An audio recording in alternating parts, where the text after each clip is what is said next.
RK tidak punya akar di DKI Jakarta, tidak punya kontribusi di DKI Jakarta secara real, secara pengalaman, secara rekam jejak ini sebenarnya seimbang. PDIP ini salah satu partai dengan mesin yang paling solid dan loyal di antara partai-partai lain. Itu aja udah ngeri. Kalau misalnya Andika ya, bisa memenangkan pertarungan di Jawa Tengah, Andika ini bisa diproyeksikan menjadi penantang Prabowo Subianto. Figurnya itu bagus, meskipun didukung satu partai, dia bisa menang.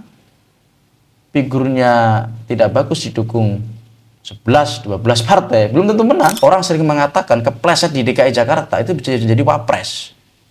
Jalan tegak itu bisa jadi presiden. Jawa Tengah juga tak kalah menarik, karena Jawa Tengah itu saya sebut sebagai pertarungan para mantan presiden. Politik yang autentik adalah politik belakang panggung. Halo semuanya, kembali lagi bersama saya Arif Fadila di Deep Talk Indonesia. Hari ini saya sedang ngobrol bersama Direktur Eksekutif Arus Survei Indonesia, Mas Ali Rifan. Sehat, Mas?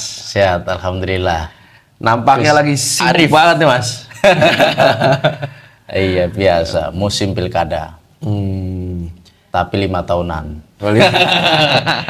Setelah ini semua lembaga survei mengalami senjakala. Ya, Mas, kita pengen ngomongin soal pilkada nih, Mas.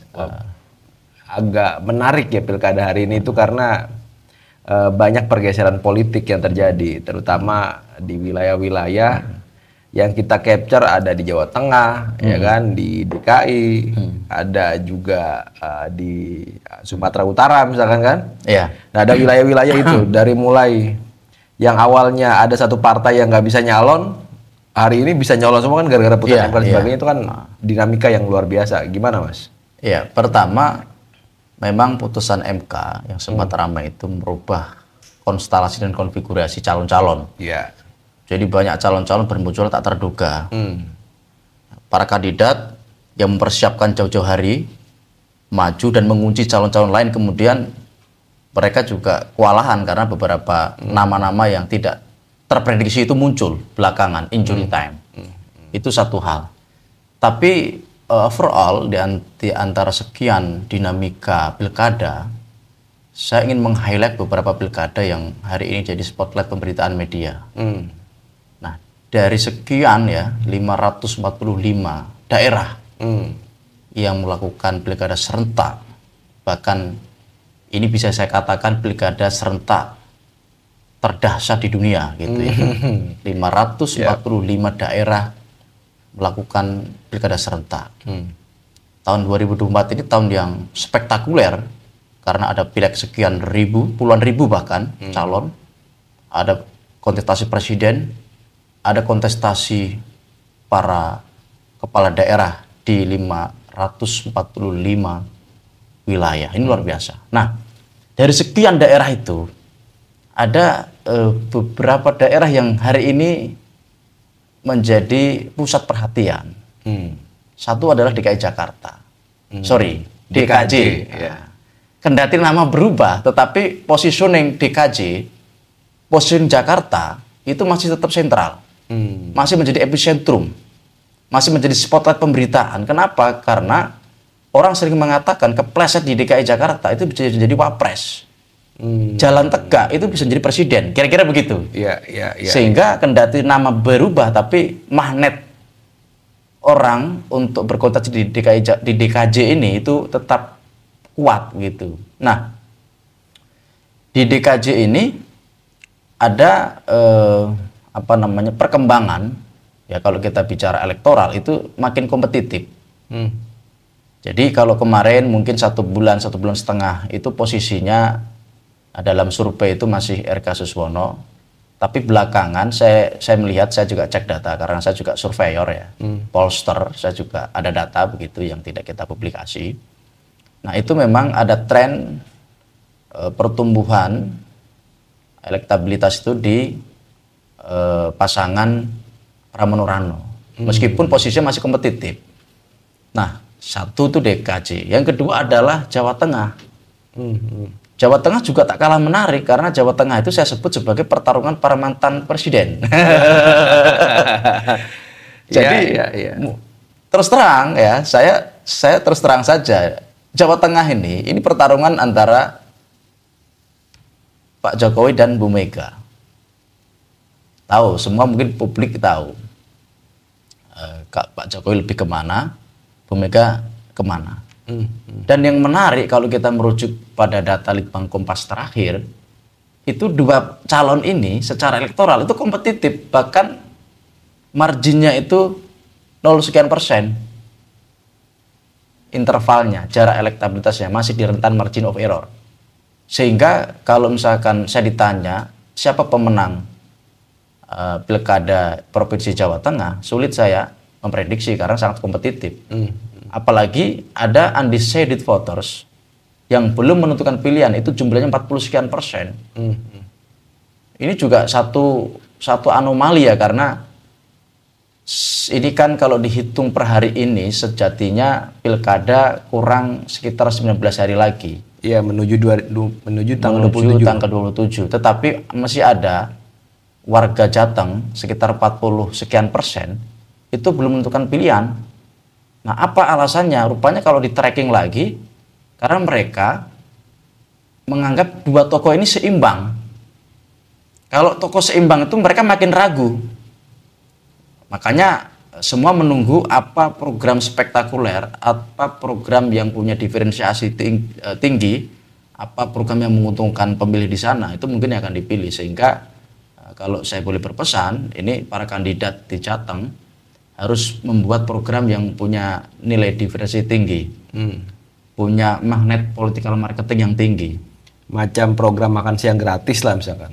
Misalnya yang langsung bisa menyentuh kebutuhan warga di Jawa Tengah. Iya. Coba urai satu-satu dari mulai DKJ, Mas. Di DKJ ini kan menarik ya. Menariknya itu dari mulai 20% Pramono Anung dan Rano waktu awal pencalonan, bahkan curhatannya banyak sekali. Orang-orang DKJ nggak ada yang kenal saya, kata Rano kan di mana-mana begitu tuh. Sampai akhirnya beberapa survei mengatakan lebih unggul Rano ketimbang akhirnya RK yang kita anggap waktu itu akan mendominasi. Ya. Nah, pergeseran ini apa penyebabnya? Bahkan di Litbang Kompas sendiri, pemilih PKS justru terbelah. Bukan hanya di PKS, tapi cenderung ada juga yang di Pram dan Rano. Apa, Mas? Ya, pertama begini. Pilkada itu pertarungan figur. Bukan pertarungan kekuatan partai. Ya, nanti saya akan bahas ini. Ya, lanjut, itu mirip dengan Pilpres. Ya. Nah, makanya dalam konteks itu saya sering mengatakan figur ID jauh lebih kuat daripada partai ID. Kedekatan masyarakat dengan figur itu jauh lebih kuat daripada kedekatan dengan partai politik. Bonding masyarakat itu ke figur, bukan ke partai politik. Ini terkhusus di DKJ atau seluruh? Seluruh ya? Dalam konteks pilkada dan pilpres. Makanya kalau misalkan kita tracking, kita flashback 2014 misalnya, antara pasangan Jokowi JK dengan Prabowo Hatta, itu kan yang paling banyak didukung partai kan Prabowo Hatta. Jokowi JK saat itu didukung hanya sekian partai, tetapi memenangkan kontestasi. Sama ketika Jokowi dengan Ahok dulu di DKI Jakarta juga sama. Partainya yang dukung tidak banyak, the majority justru ada di pasangan Fokonara saat itu. Tapi yang menang adalah Jokowi Ahok waktu itu. Sama juga kalau kita misalkan melihat, saya tidak kemudian menyimpulkan bahwa nanti pemenangnya Pramono Rano, itu tidak, terlalu dini. Tetapi saya ingin menegaskan bahwa pertarungan di pilkada itu pertarungan figur, sepenuhnya pertarungan figur. Partai politik punya sumbangan secara elektoral, tapi tidak signifikan. Karena apa? Karena seperti tadi Gus Arief sampaikan, PKS saja tidak totali ya, tidak secara totalitas itu mendukung kadernya sendiri, pasangan RK Suswono, tetapi terjadi split ticket voting istilah dalam teorinya. Split ticket voting terjadi dalam konteks pilpres dan pilkada. Dan ini sebenarnya tidak hanya terjadi di DKI, di beberapa daerah lain ketika kita melakukan survei, ini kebetulan saya melakukan lumayan agak intensif ya beberapa bulan ini survei, dan kalau kita cek partai-partai pendukung calon A gitu kan, tidak sepenuhnya kemudian partai itu ke sana, dia melebar, dukungannya itu terbagi, terjadi split. Sama juga misalkan kayak dulu di Pilpres juga terjadi split. Nasdem, PKB, PKS itu yang mendukung pasangan Amin tidak 100%. Alih-alih 100%. 80% tidak ada gitu, sekitar 60%. Sisanya kemana? Sisanya lari ke 03 dan ke 02 gitu. Iya. Saya ingin Mas Ali menanggapi tetap di DKJ. Berbeda DKJ dan Banten lah misalkan Mas. Di Banten ini baliho yang dipasang oleh Airin dan Andra Soni relatif ada logo partainya di setiap baliho itu. Pendukungnya Gerindra dan lain-lain ya, pendukungnya Golkar, PDI dan lain-lain. Itu dijual oleh mereka gitu. Hal ini pun sebenarnya kan dijual di DKJ pada awal. Ada penamaan Kim Plus ya kan? Bukan Kim Plus Plus ya, Kim Plus ya kan. Iya kan? Sampai akhirnya bahkan RK pun tidak menjual logo partai itu gitu. Ya saya paham bahwa Mas Pram atau Pak Pramono Anung ini kalaupun mau menjual masa hanya menjual PDI kan. Maka di setiap baliho nggak ada logo PDI. Bahkan cenderung nggak ada itu warna merah dalam setiap balihonya. Ini strategi yang seperti apa atau sebenarnya hal yang biasa dilakukan di pertarungan macam pilkada ini, Mas? Ya, ini kan terkait strategi. Karena memang RK ini kalau kita cek ya, figurnya ini kan bagus ya. Lebih populer daripada calon-calon yang ada di DKJ sebenarnya. Sangat populer. Bahkan asumsi-asumsi awal itu sulit terkalahkan. Tidak ada kompetitor yang sebanding kira-kira begitu. Tetapi memang posisi Pramono ini juga mengejutkan karena Pramono ini juga tokoh dengan segudang pengalaman dan relatif punya hubungan baik dengan ketum-ketum partai, sehingga saya perhatikan ini kan konsolidasi Pramono juga holistik ya. Dia bisa berkomunikasi ke siapapun, bahkan dengan partai di luar barisan dia begitu. Nah di sisi lain memang ada juga irisan suara kalau kita misalkan cek di pilkada sebelumnya ya. Ada 3 paslon dulu ya, ada Anies Sandi, kemudian ada AHY Silvi, kemudian ada Ahok Jarot gitu. Kalau kita misalkan saya baca sebuah data ya, di cross tabulasi sebenarnya larinya kemana? Atau bahasanya begini, pemilih-pemilih dari 3 paslon dulu di DKI ya yang maju itu larinya ke mana saja ketika di cross dengan peta elektoral hari ini. Rupanya memang ada beberapa sinkronisasi. Misalnya ya, pemilih dari Ahok Jarot itu larinya memang ke Pramono Rano secara mayoritas. Dan ini masuk akal ya. Nah, nanti ada yang menurut saya unik nih. Nah, terus larinya suara AHY Silvi itu ke pasangan RK Suswono. Iya. Nah, justru larinya suara apa namanya? Anis Sandi itu ke Pangrekun itu. Justru ke sana. Justru ke sana. Jadi hati-hati dengan pasangan yang independen ini. Bisa jadi kuda hitam loh, Mas. Saya tidak mengatakan kemudian melenting ya, tetapi ini bisa mengganggu target satu putaran. Ketika misalnya posisi Pangrekun ini itu misalkan melesat jadi 10% misalnya, itu sudah automatically susah satu putaran. Melesat 15%, apalagi 20% sudah susah jadi satu putaran. Karena ini kan perkembangan terbaru, termasuk kemarin itu kalau kita cek data-data survei itu pemilih Abah itu larinya secara mayoritas ke RK Suswono karena punya ada irisan PKS di sana kan. Tetapi belakangan kok larinya ke Pongrekun Dharma Pongrekun gitu. Jadi ini menarik ini kan. Jadi kalau ngelihat data ini potensi satu putaran itu sulit sepertinya ya kalau ngelihat pembelahan-pembelahan yang ada ini gitu. Nah, tadi karena jenengan nyinggung soal presiden, dalam konteks DKI kan rame itu saling sindir dan sebagainya ya, antara kubu 1 dan kubu 2. Padahal perkaranya hanya silaturahmi, Mas. Sejauh mana sebenarnya klaim keberpihakan presiden ke-7 dan ke-8 hari ini mampu mengantarkan si calon itu menuju kemenangan?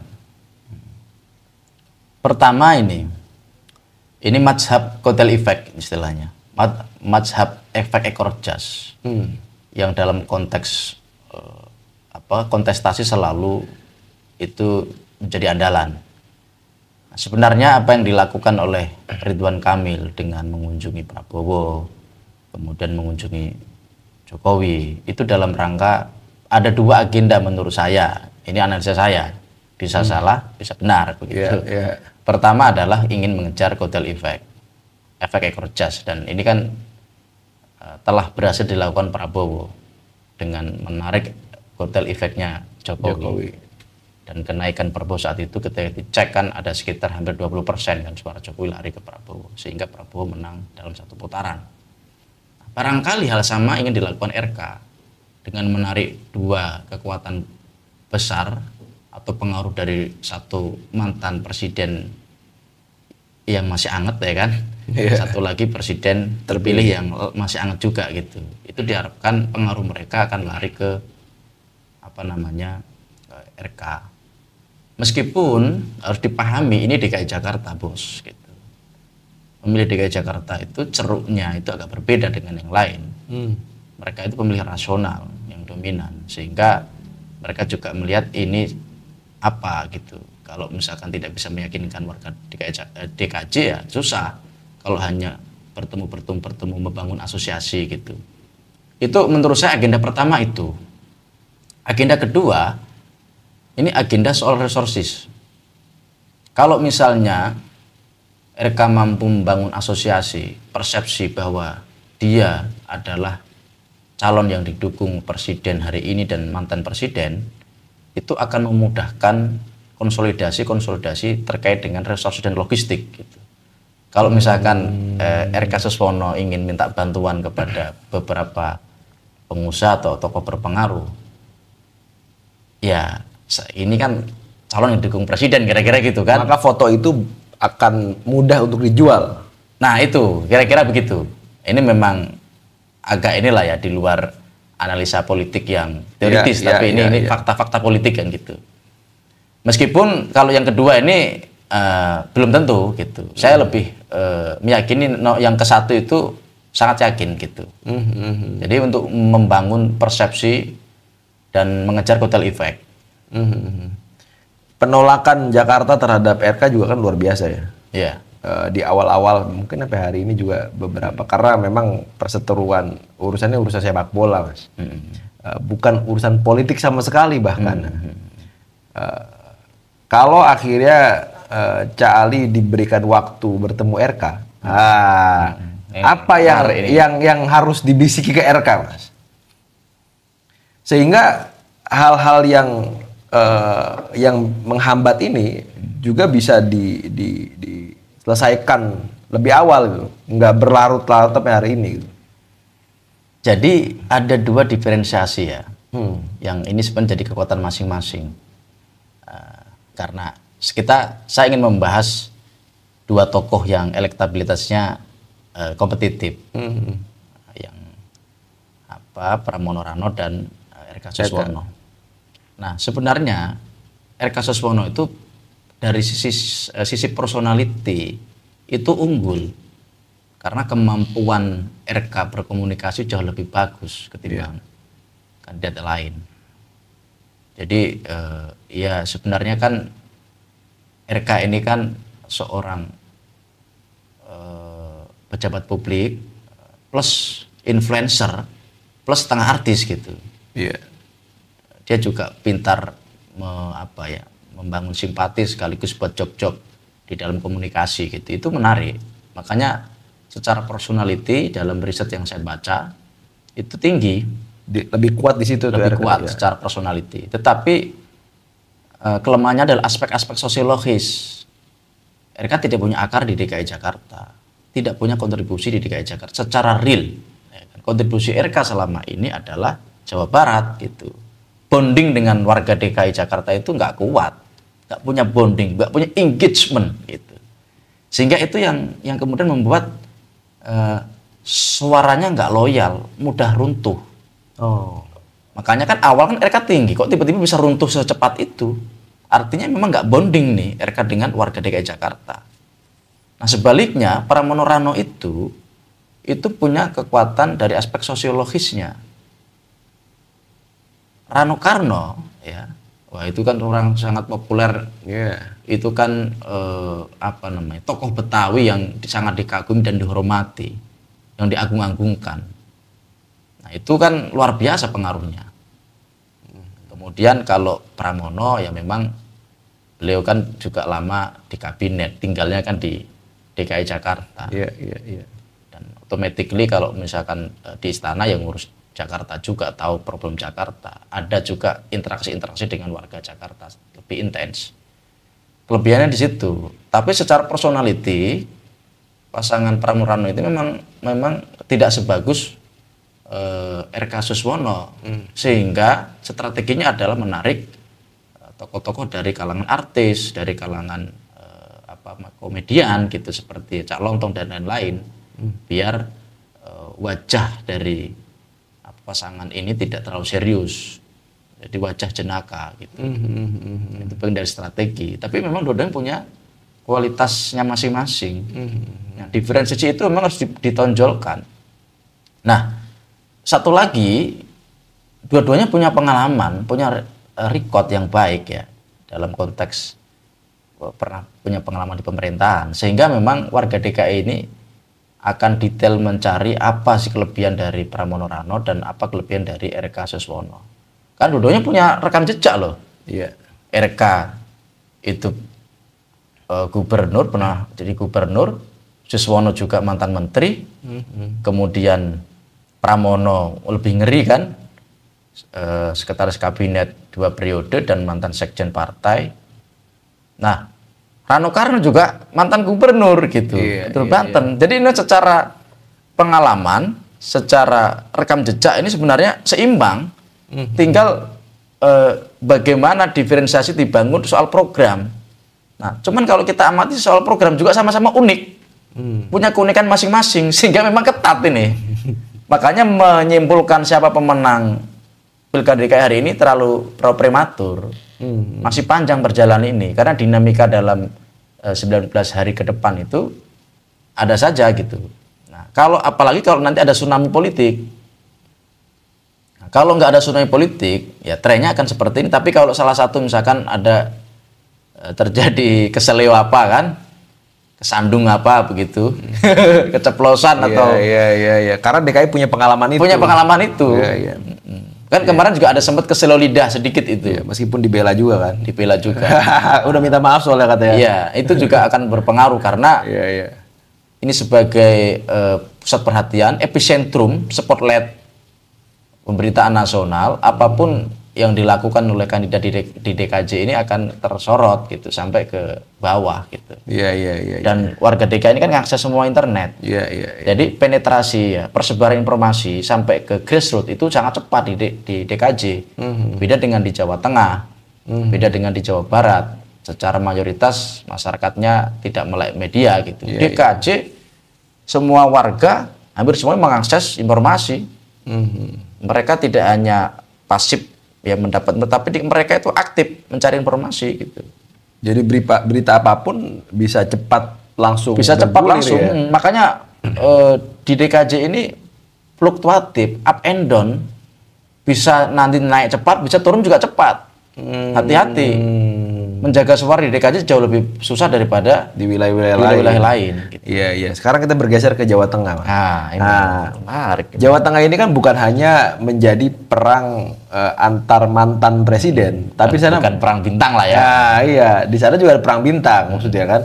Ada Jenderal Andika, ada Jenderal Lutfi. Ini kan 2 jenderal yang sangat luar biasa. Tapi kalau akhirnya di track memang yang punya pengalaman Jawa Tengah kan ya Ahmad Lutfi itu. Karena ada cawagupnya. Meskipun Mas Hendy pun pernah di Jawa Tengah tapi biasanya ada hanya Semarang gitu Mas. Gimana Mas memotret di Jawa Tengah Mas? Sama, ini kan tokoh dengan konfigurasi dan komposisi yang seimbang, Pak. Yang calon gubernurnya ini kan sama-sama bintang ya, sama-sama bintang, satu bintang di TNI, satu bintang di Polri. Posisinya sama. Nah, wakilnya sama-sama pernah menjabat sebagai kepala daerah gitu. Iya. Kendati yang Hendar ini kan lingkupnya Kota ya gitu. Tapi kan sama-sama punya pengalaman sebagai kepala daerah, sehingga publik melihat ini konfigurasinya mirip, apa perbedaannya? Makanya karena 40% itu masih belum menentukan pilihan, sebenarnya kedua kandidat ini harus benar-benar punya program yang punya nilai marketing politik yang kuat. Salah satu poin penting dalam marketing politik adalah diferensiasi, punya pembeda.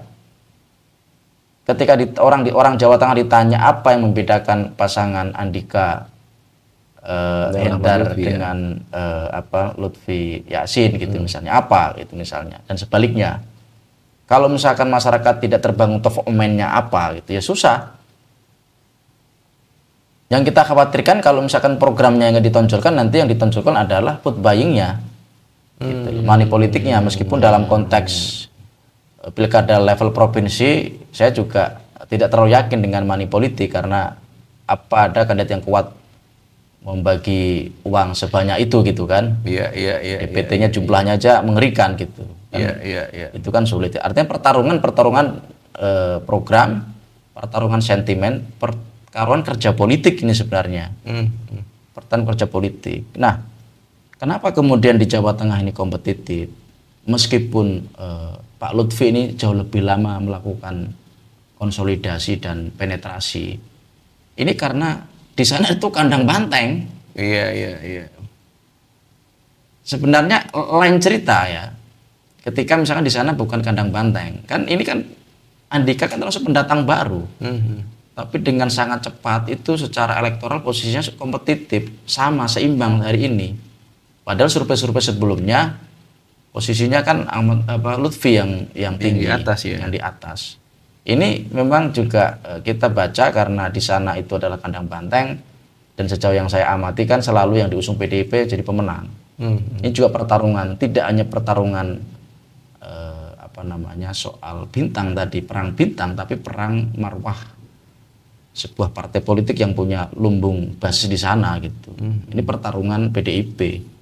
Apalagi ini kalau dikaitkan dengan konteks 2029. Iya. Karena sebenarnya pilkada yang terjadi di Provinsi Jawa ini, di 3 provinsi lah atau 4 ya, Jawa Barat, Jawa Timur, Jawa Tengah, DKJ ini itu punya implikasi, punya efek domino di 2029.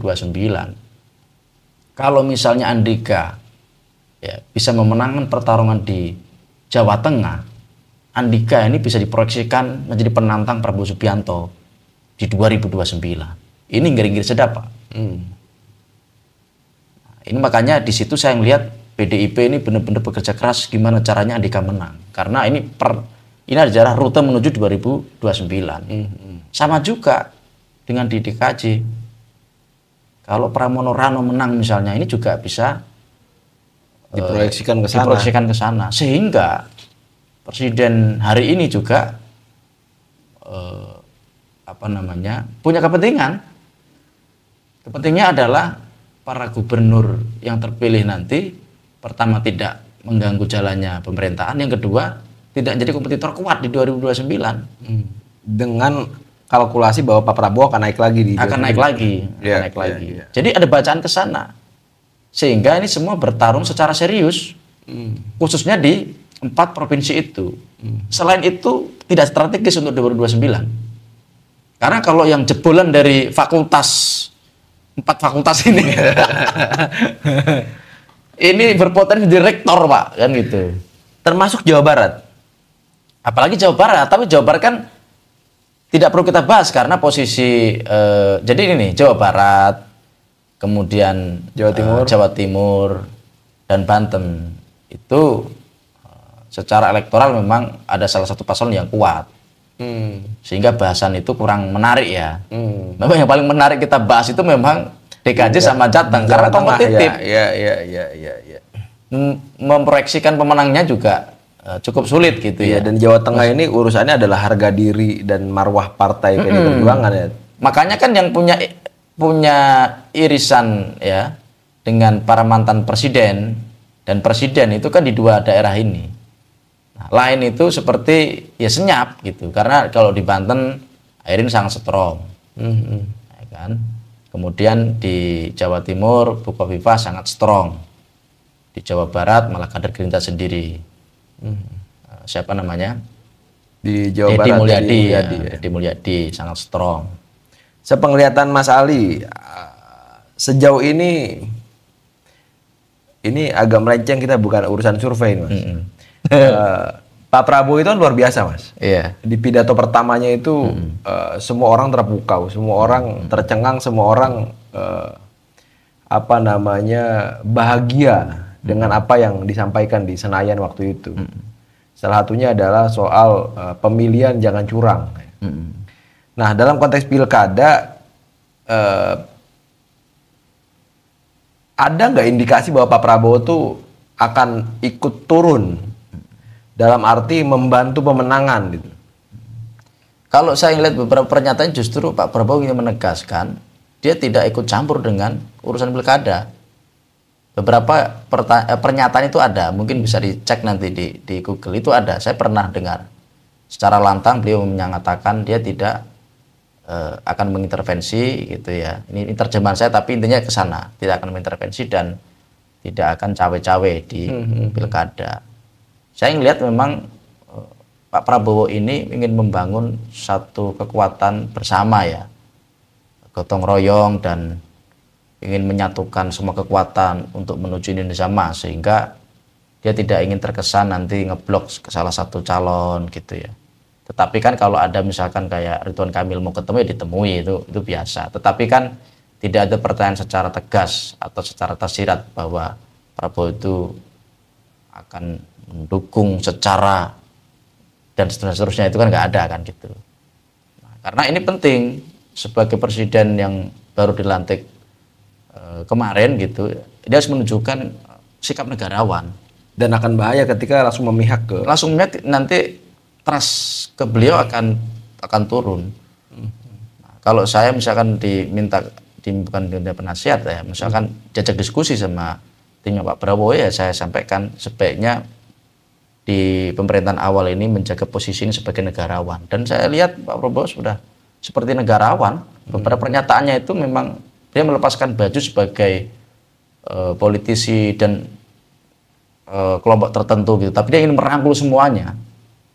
Ya, dan apalagi Jawa Tengah itu kan ada satu hal yang kita tidak pernah bisa lepaskan dari sosok prajurit adalah demi korps apapun kita harus lakukan itu.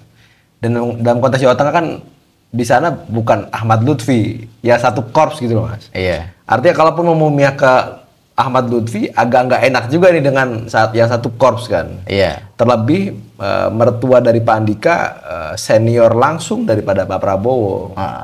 Ya, jadi mungkin pengaruh-pengaruh itu juga akhirnya menjadi pertimbangan daripada Pak Prabowo. Nah, Jawa Tengah sendiri, Mas, sejauh ini kan Andika ini kan di atas ya, meskipun akhirnya kompetitif. Kompetitif sekali. Aku pengen Mas Ali sedikit membongkar rahasia, dalam arti gini, arus survei Indonesia ini kan panjang, Mas, dari mulai berdiri sampai hari ini. Jadi cerita-cerita orang di luaran itu bahwa ini ada yang dekat dengan pemerintah maka akan disupport full, baik dari bantuan oknum kepolisian, oknum TNI sebagainya. Pernah nggak Mas rasakan kalau melihat pengalaman ya, menghadapi yang begitu-begitu? Oh, pasti ada. Jadi memang kalau kekuasaan ini cara merebutnya itu macam-macam caranya. Dan ini kan sebenarnya kan diskusi belakang panggung. Jadi kan ini ada teorinya, teori dramaturgi kan. Jadi apa yang depan panggung itu sebenarnya tidak yang sebenarnya. Yang paling sebenarnya politik itu belakang panggung. Politik yang otentik adalah politik belakang panggung. Nah, misalkan sekarang di Jawa Tengah, kenapa Andika itu bisa secara eksponensial naik elektabilitasnya? Apa yang melatar, yang mendasari? Nah, itu pasti cerita-cerita belakang panggungnya luar biasa. Bocorin Mas, yang Mas tahu. Ya, Potret aja, potret. bocor, Tipis. bocor agak halus politik. Karena ini kan selain mesin, ini kan perpaduan antara dua mesin, Pak. Ini memang luar biasa. Pertama adalah mesin PDIP. PDIP ini salah satu partai dengan mesin yang paling solid dan loyal di antara partai-partai lain. Itu aja udah ngeri. Ditambah ini barisan loreng, XX, dan yang Gus Arief bilang tadi kan, mertuanya gitu. Itu juga mengerikan gitu. Nah, ditambah memang posisi presiden hari ini juga untuk Jawa Tengah agak ini ya, dua-duanya ini sahabat. Dua-duanya secara personal sahabat, karena Pak Ahmad Lutfi juga kemarin bantu pemenangan Pak Prabowo. Oh, gitu. Bantu Mas ya? Padahal Mas jadi polisi waktu itu Mas? Hah?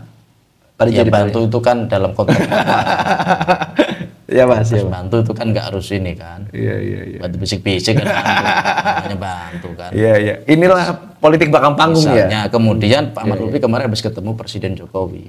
Oh iya. Mantan presiden gitu. Nah, di situ kan memberikan sinyal kan bahwa ini barangnya Jokowi, kira-kira begitu. Pak Prabowo yang kemarin dibantu Pak Jokowi kan kira-kira kan nggak enak kira-kira itu. Jadi memang saya melihat memang Pak Prabowo ini nggak cawe-cawe untuk pilkada. Jadi semua dibiarkan bertarung dengan kekuatannya masing-masing. Kalau saya perhatikan ya, tidak ada gestur Pak Prabowo itu memberikan arahan kepada bawahannya untuk misalkan memenangkan A, memenangkan B, memenangkan C, itu nggak ada. Sepertinya saya baca hari ini. Iya. Jadi Pak Prabowo itu fokus kepada agenda-agenda pemerintahan ke depan yang sangat berat ini karena situasi global yang tidak menentu dan situasi ekonomi yang tidak baik-baik saja, sehingga memang fokusnya dalam program makan siang gratis. Kenapa program makan siang ini penting? Karena program makan siang gratis itu punya dua efek domino gitu. Efek pertama adalah kalau ini dilakukan secara serius, ini punya efek terhadap approval rating beliau. Karena bagi saya program makan siang gratis ini replikasi dari BLT di zaman SBY dan bansos di zaman Jokowi. Nanti kalau misalkan dilakukan dengan baik, jangan-jangan approval ratingnya lebih tinggi daripada Jokowi. Jangan-jangan bisa 85% atau 90%. Karena kan langsung menyasar elemen masyarakat terbawah dan tidak hanya terbawah, tapi juga kelas menengah. Kalau program bansos itu hanya kelas bawah. Nah, kalau misalkan program makan gratis itu selain nanti yang tidak mampu tersentuh, di sana kan juga ada para guru-guru tersentuh. Dan selain efek itu, efek approval rating adalah efek ekonominya. Makan siang gratis ketika disalurkan dengan baik ke daerah-daerah, itu akan membuat ekosistem ekonomi berjalan. Ekonomi akan tumbuh di daerah-daerah. Kan kalau program makan siang gratis nanti akan membuat penjual telur akan laku. Penjual ayam, beras, plastik, bungkus ini, kurir dan seterusnya, ekosistem ekonomi akan berjalan. Dengan catatan nggak ada yang memonopoli itu ya? Nggak ada yang monopoli, dan saya lihat memang trayeknya adalah tidak monopoli, jadi diserahkan daerah masing-masing. Nah kalau ini dilakukan, pertama dapat approval rating yang bagus di mata masyarakat Indonesia, yang kedua target pertumbuhan ekonomi 8%, itu pelan-pelan bisa dilakukan dengan pondasi ini, karena akan ada pemerataan ekonomi gitu secara instan gitu. Nah itu nggak mungkin sebagian belum membaca ke sana, tapi saya coba analisa ke sana. Oh ini pinter juga nih programnya. Ini dahsyat kan? Ini barangnya. Sehingga di awal rapat kabinet, makan siang gratis itu adalah program yang prinsip. Pak Prabowo secara tegas mengatakan siapa yang tidak mau ikut, tidak setuju dengan program ini, keluar dari kabinet. Ini ngeri Pak. artinya ini memang penting. Kenapa penting? Tadi saya bilang punya dua efek. Ini kan program langsung menyentuh masyarakat. Itu akan jadi pembicaraan di setiap sekolah.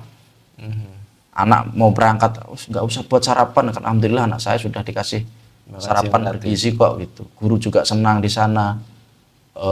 Pedagang-pedagang pada senang di sana kan. Dia punya orderan gitu. Ini luar biasa ini sebenarnya. Ini saya lagi ngebayangin keberhasilan Pak SBY, keberhasilan Pak Jokowi salah satunya dari BLT dan Bansos yang dilaksanakan di akhir periode. Itu aja udah luar biasa gitu, Mas. Apalagi makasih yang gratis yang dari tank awal sampai akhir-akhir nanti kan. Ya artinya nanti di 2009 Pak Prabowo nggak usah kampanye. Iya. Sudah enteng tuh. Iya. Dan mungkin saya nggak ada lawan gitu. Kalau nanti approval ratingnya di atas 80% kan secara elektoral biasanya kan tinggi. Kecuali ada ya urusan politik yang memang... Iya, kecuali ada tsunami politik. Mas, terakhir Mas. Sejauh mana dukungan partai bisa berefek ke kemenangan si paslon? Kalau akhirnya memang itu tidak signifikan, maka narasi Kim Plus itu tidak juga akhirnya menjadi ketakutan oleh partai-partai yang nggak masuk ke dalam koalisi ini gitu. Jadi partai itu memang kalau bicara pengaruh pasti ada pengaruh. Tapi apakah pengaruh itu signifikan atau tidak harus diuji secara saintifik.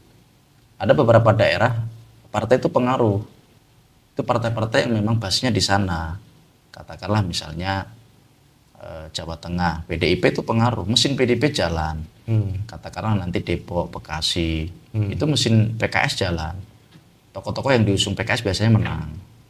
Nanti daerah lain misalnya yang di sana adalah basisnya partai itu. Tapi beberapa daerah lain partai efeknya rendah gitu. Pertarungannya hanya di figur. Tapi overall ya, secara mayoritas saya ingin mengatakan memang pilkada itu pertarungan figur, bukan pertarungan partai. Bukan pertarungan partai, pertarungan figur. Figurnya itu bagus meskipun didukung satu partai dia bisa menang. Figurnya tidak bagus didukung 11-12 partai, belum tentu menang. Karena akan terjadi split ticket voting yang melebar. Partai-partai pendukung tadi itu tidak automatically secara mayoritas mendukung yang diusung, tapi akan melebar kepada paslon lain. Karena pemilih kita ini pemilih independen. Nah, saya suka saya suka partai ini. Tapi calon kepala daerah saya nggak suka, saya lebih suka yang sebelah misalnya. Itu terjadi, split ticket voting itu terjadi sangat lebar di Indonesia dan ini banyak kajiannya, banyak literaturnya. Dan pengetahuan itu sudah ada di masyarakat. Sudah ada, makanya kan magnet orang nyalon itu, magnet figur itu sangat kuat dalam menentukan siapa yang akan didukung. Bahkan itulah kenapa partai politik sebelum menjatuhkan pilihannya, sebelum mengusung calon, dia melakukan survei dulu. Dia ingin memastikan calon yang didukung itu tidak hanya punya kapasitas dan isi tas, tapi juga elektabilitasnya itu menjanjikan gitu. Jadi mereka juga tidak ingin memilih kucing dalam karung gitu. Mereka benar-benar pengen lihat ini benar-benar tidak hanya punya logistik yang mencukupi, tidak hanya punya kapasitas dan kapabilitas, tapi juga punya elektabilitas yang menjanjikan. Itu kenapa kemudian kayak kemarin menjelang pendaftaran pasangan calon itu survei-survei banyak dilakukan oleh partai politik. Karena semua partai politik itu melihatnya figurnya. Kalau partai politik misalnya ngelihat hanya mesin, ya dia nggak perlu survei. Pokoknya calon yang saya usung pasti menang gitu kan. Rumus itu kan tidak berlaku. Rumus itu hanya berlaku di beberapa daerah. Katakanlah saya sampaikan tadi di Jawa Tengah. Tapi Jawa Tengah kalau misalkan figurnya nggak kuat juga, tewas juga gitu. Iya. Sama di Banten Golkar misalkan ya, Airin itu ya. Iya. Itu kan kuat banget di sana ya. Iya, kalau misalkan di Banten ini kan mesin partainya kalau saya lihat posisi Andra Soni kan jauh lebih bagus ini. Mesin partai ya. Lebih bagus. Iya. Tapi kan secara figur Airin kan dipersepsikan jauh lebih punya bonding di Banten kan, karena pernah menjabat sebagai wali kota Tangerang Selatan gitu, dan sudah lama sosialisasi dan melakukan penetrasi belusukan ke pemilih gitu. Spanduknya sudah di mana-mana kan. Airin jangan yang lain kan. Itu udah nyebar kemana-mana itu kalau kita ke Banten tuh. Tetap figur. Iya. Memang pertarungan figur. Pilkada itu menurut saya pertarungan figur. Ada pertarungan partai tapi nggak signifikan. Ada pertarungan partai pasti ada. Tapi nggak signifikan. Tapi sebenarnya dampaknya ya. Kalau justru pertarungan partai itu pertarungan ini memang pertarungan elitnya. Ini kan tetap setiap partai politik pengen di daerah itu yang menang adalah kader dia, karena nanti terkait dengan urusan-urusan pileg dan pilpres mendatang dan urusan-urusan lain kan gitu. Program-program partai bisa dijalankan dengan baik karena ada kerjasama yang baik dengan kepala daerah kan gitu. Tetapi apakah mesin partai itu punya kontribusi signifikan, itu perlu diuji setiap daerah, beda-beda kasusnya begitu. Baik, makasih Mas Ali atas semua diskusinya malam ini. Siap, sama-sama. Terima kasih udah diundang, luar biasa. Deep Talk Indonesia. Waduh, bicara mendalam tentang Indonesia. Oke teman-teman semua, jangan lupa like, comment, dan subscribe, dan nantikan video selanjutnya. Dadah.